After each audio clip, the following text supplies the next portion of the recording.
Los Angeles. The birth of a Michigan buzzer beater took place 5 years ago, in late March of 2013, in the Sweet 16 of the NCAA tournament. The Wolverines were playing Kansas that evening, and among the millions watching the nationally televised affair was a basketball-obsessed 8th grader in Milwaukee.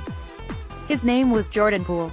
Poole saw Michigan guard Trey Burke knock down a three-pointer with less than 5 seconds left to force overtime in a game the Wolverines ultimately won.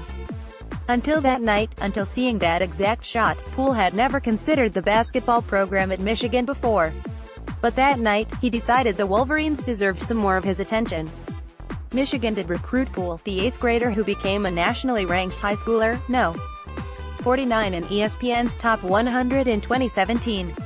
He even hit one shot before college that would resonate like Burke's triple in this year's NCAA tournament.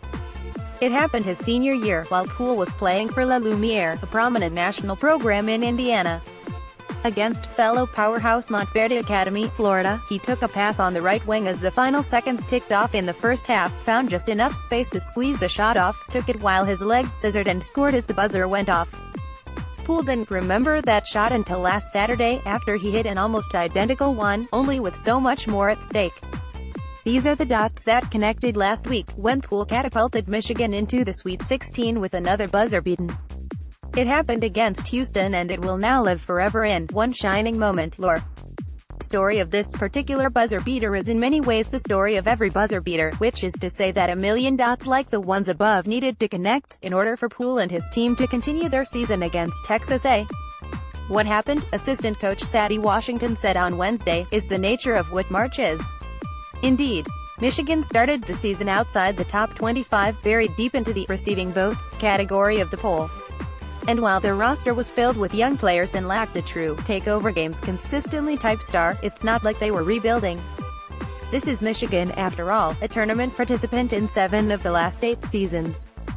The Wolverines lost 3 times before Christmas, but they continued to improve, eventually winning the Big Ten tournament, after topping Michigan State and Purdue back-to-back, then taking advantage of an 11-day layoff to prepare for the NCAAs and beating Montana in their first tilt.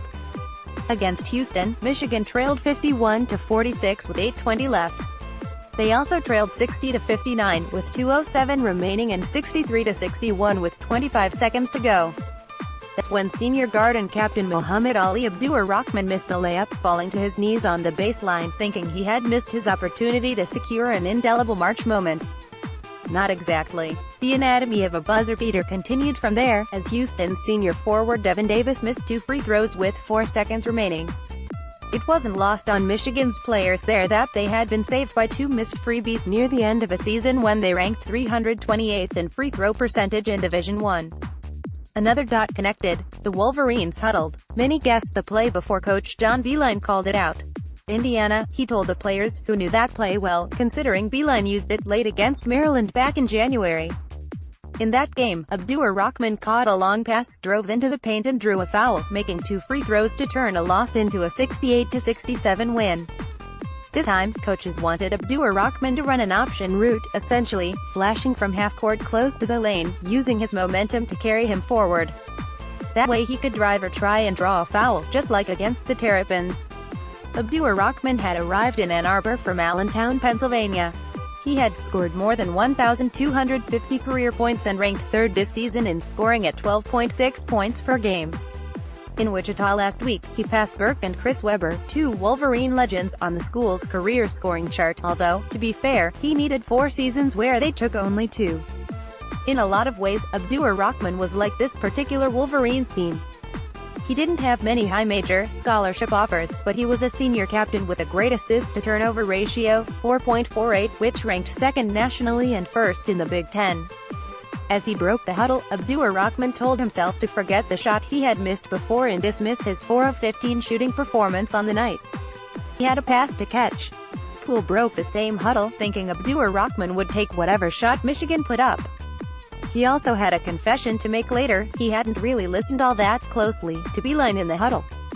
He had dazed off daydreaming, almost hearing just enough Indiana to know his assignment on the play. Poole's roommate, freshman forward Isaiah Livers, would throw the inbounds pass. That was obvious. Livers grew up in Michigan idolizing Tigers center fielder Curtis Granderson. Such was his adoration that he can recall when Detroit traded Granderson to the Yankees in 2009, right down to where he was, home, in Kalamazoo.